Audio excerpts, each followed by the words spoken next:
Hello, wonderful scholars, and welcome to Learning with Avant-garde Books. I'm Cherie Hardy, and I hope that you are well. Today's lesson will be about nouns.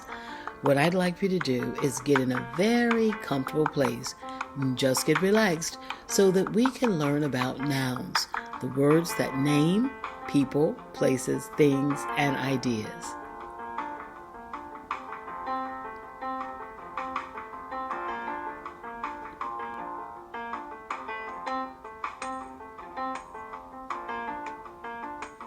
Well, wonderful boys and girls, what is a noun? A noun is a word that names or refers to a person, place, thing, or idea. There are many different types of nouns, but the main two types of nouns that we use in the English language are common nouns and proper nouns. You'll notice on the left that common nouns are not capitalized because they do not name a particular or specific person, place, thing, or idea. Proper nouns, however, are capitalized. Let's look at some examples. On the left, you have the word book. Well, a book is just the general name of something that we read. But if you name a particular book, for example, The Color Purple, you would need to capitalize the title of that book. Let's say some of our other common nouns together. We have book, we have city, country, doctor, girl, language, man, planet, and state. All of those are just common nouns, and they're not capitalized, again, because they do not name a particular person, place, thing, or idea. But let's look at our proper nouns. Look at number 4. We have doctor.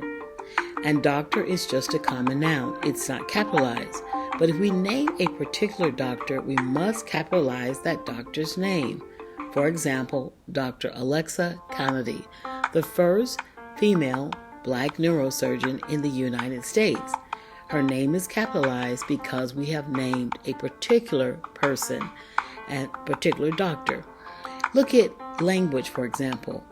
In the English language, we capitalize the names of particular languages. So Swahili is capitalized. Look at state. We have state, which is just a common noun. But if we name a particular state, Florida, my home state, then we would capitalize it. So remember, there are two main types of nouns. There are common nouns and there are proper nouns. Let's keep learning.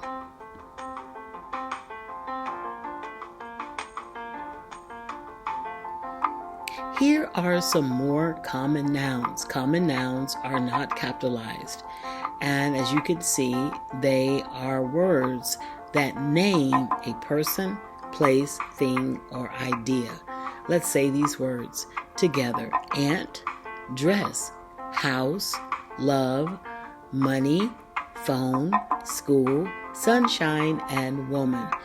Those are just a few of thousands and upon thousands of words that name people, places, things, or ideas. You are doing a great job.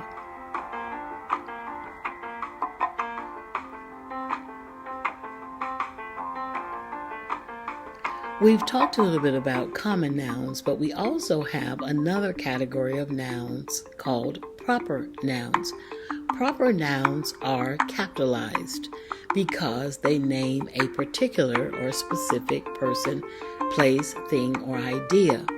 Look at the examples on the list there. We have Alabama, Christmas, Eiffel Tower, Jupiter, Lee Street, Michelle Obama, Tuesday, the New York Times, and World War II. These nouns name a specific person, place, thing, or idea. For example, the word state is a common noun, but Alabama is the name of a particular noun, a particular state, so therefore it is capitalized. Another example is Christmas. Christmas names a particular holiday. The word holiday in general is a common noun. It's not capitalized. Look at Michelle Obama. That's the name of a particular person. That is why the name is capitalized. And look at Jupiter, the name of a planet. Planet is a common noun, but when we name a particular planet, it should be capitalized. I think you got the idea. And I'm very, very proud of you.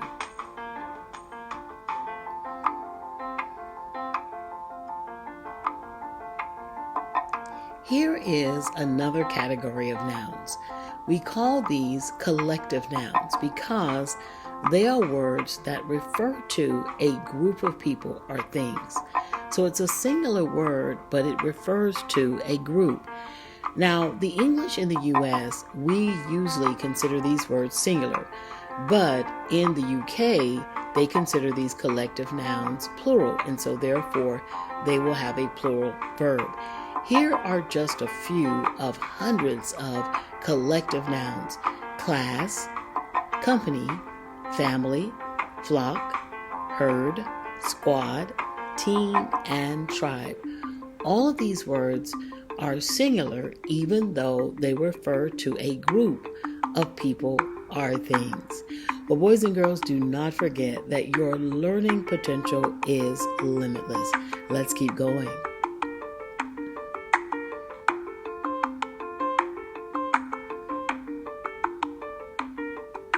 Wonderful boys and girls, here is another special category of nouns. We call these nouns gerunds.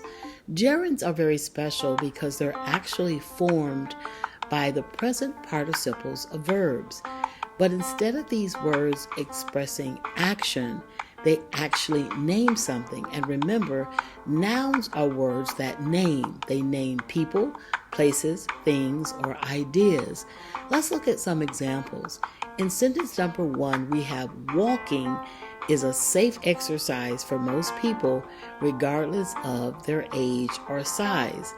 Walking in this sentence is naming something. It's not expressing action. Walking is a noun, but because it comes from a verb, it is called a gerund. Look at the other sentences. Smiling helps people look and feel better, according to scientific studies. Reading is a critical skill that you will use throughout your entire life. Listening is one of the greatest acts of humility. And number 5, Madam Hardy enjoys reading and writing. In these sentences, the verbs that were words that normally would be verbs are not expressing action.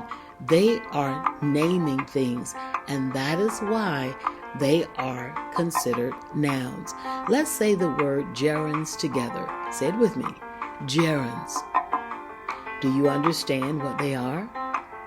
Yes, you do. Remember, they are words that name things instead of expressing action. We have a few more slides to go. I'm very proud of you. Let's keep learning.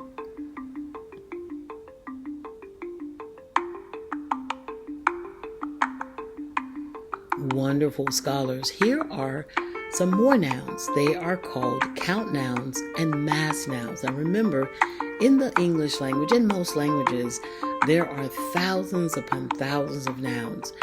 What I want you to know is that some nouns can be counted and some are not counted. Any word that names something that can be counted is called a count noun. A word like book, a word like elephant, a word like flower, these are count nouns because you can count them. And I'm going to share some examples with you in a few moments. But then there are words that are nouns. They name people, places, things, and ideas, but you would not count those words. For example, blood. You wouldn't say there are 2 bloods, or research. You wouldn't say there are 8 researches. Therefore, those are called mass nouns. So we have count nouns and we have mass nouns. Here are some examples. A book is on her desk. There are 6 books in her bag. Because you can count book, book is a count noun. We saw an elephant while visiting the zoo. 2 elephants were illegally killed by poachers. Because you can count the word elephant, and you can count elephants, therefore it is a count noun. Last but not least, he picked 3 flowers for his wife. Flower is a count noun because you can count flowers. Again, words that cannot be counted, they are called mass nouns. Do you know the difference between count nouns and mass nouns? Great job. We have a few more slides to go. Let's keep learning.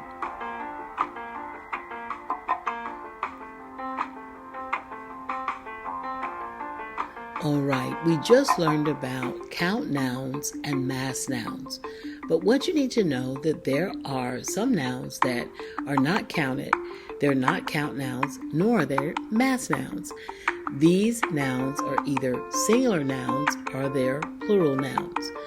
A singular noun is a noun which can only refer to one thing. For example, look at the sentence, Saturn is the sixth planet from the sun. Saturn is singular always. You wouldn't say 8 Saturns. It just is a word that cannot be counted, and therefore it is a singular noun. We heard a terrible din in the alley. Because you cannot count it and it's always singular, it's called a singular noun.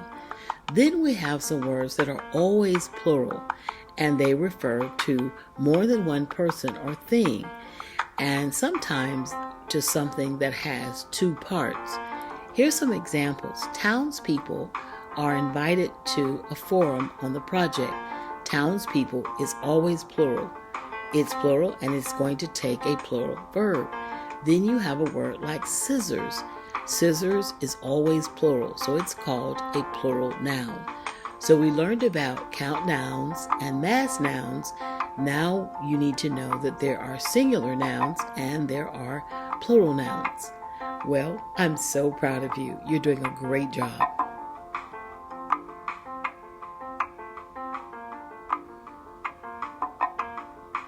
Well, wonderful boys and girls, this concludes our lesson on nouns. What you need to know is that there are so many more things that you can learn about nouns. I didn't cover everything, but I covered the most important things. Let's see how much you have learned. What is a noun? Can you answer that question? Great. Well, a noun, again, is a word. It is a word that names or refers to a person, place, thing, or idea. Also, what are gerunds? They're a very special category of nouns. Yes, gerunds are words that name things, but they're formed from verbs. For example, walking is a good exercise. In that sentence, walking is not expressing an action, it's naming something, and therefore it is called a gerund. Gerund are nouns that are formed from the present participle of verbs. Can all nouns be counted? The answer is no. You got it right. Some nouns are count nouns, but some nouns cannot be counted. For example, a word like rice or research or blood. You don't count those nouns, so they're called mass nouns. The nouns that you can count, like books or trees or flowers, we would call those count nouns. What is an example of a collective noun? Well, if you said something like team or class or group, you are absolutely right. Collective nouns are nouns that are singular, but they refer to more than one thing. Should you capitalize all nouns? Well, the answer is no. We only capitalize proper nouns. Proper nouns are nouns that name a particular person, place, thing, or idea. For example, woman is a common noun. But if we say Alice Walker, we're naming a particular woman, and so Alice Walker will be capitalized. State is just a common noun. But if we name a particular state, like Georgia or New York or California, then we would capitalize those words because they name a particular state. Book is a common noun. But if we say The Lord of the Flies, then we're naming a particular title of a book, and we would need to capitalize that title. It is a proper noun. What is an example of a plural noun? Well, a plural noun is a noun that's always plural. For example, a word like scissors, it's always plural, or townspeople, that doesn't ever change, and it will take a plural verb, and we call those plural nouns. And last but not least, question number 7. What is an example of a proper noun? Well, I kind of already covered it. A proper noun is a word that names a particular person, place, thing, or idea. For example, language is just a common noun. But if we said French, or we said Yoruba or Swahili, we would capitalize those names of languages because they name particular languages. Again, let's do book. There's book is just a common noun. But if we say all because you matter, the name of a particular book, we would capitalize the title of that book. For example, street. Let's do one more. Street is just a common noun. But if we said Lee Street or Jean Street, those are particular names of streets. Guess what? They would be capitalized. Proper nouns, remember, are words that name a particular person, place, thing, or idea, and they should always be capitalized in the English language. Well, boys and girls, you did a fantastic job. I hope this video helped you. Have a beautiful day and continue to learn, listen, and grow with Avant-garde books.